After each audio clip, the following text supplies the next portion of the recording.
Intimacy అలా కాదు. Intimacy అంటే సెక్షువల్ రిలేషన్షిప్ వేరే అబ్బాయితో. నీకు తెలుసా పూర్వి, మన సంసార జీవితంలో ఏ స్పార్క్ అయితే ఉండాలో అది ఇప్పుడు లేదు. మన హస్బెండ్స్ మనతో సంతోషంగా లేరు.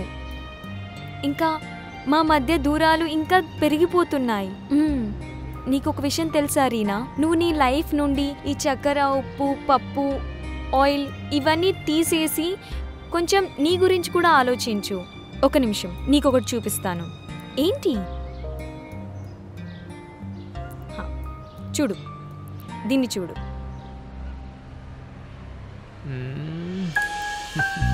ఏంట్రా ఇది? ఆరా, వీటి వల్లే కదా నా జీవితం మొత్తం రొమాంటిక్ మయమైంది. వావ్, ఓ గాడ్, నిజంగానా? చూర్రా, ఇదే నా జీవితం యొక్క top secret.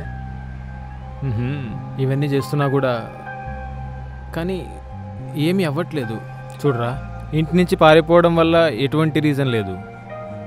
The glass is not field on the other side. cheer up man.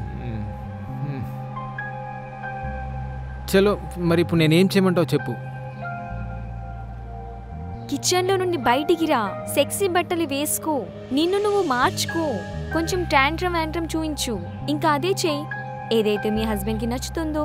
Well, అర్థమైందా? ఏంటి? ఎంజాయ్ చేయరా, ఎంజాయ్. ఎంజాయ్? అవును, ఈ రోజుల్లో ఇదంతా కామన్ అయిపోయింది. అందరూ డిఫరెంట్గా ఆలోచిస్తున్నారు. ఇంకా ఫన్ కోసం ఏదైనా ఓకే కదా. యూ నీడ్ సమ్వన్స్ హెల్పా? నువ్వు పిచ్చిదాన్ని అయిపోయావా?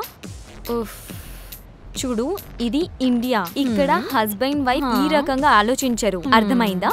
Sound interesting. కానీ Reena, this is a personal choice baby. Personal choice.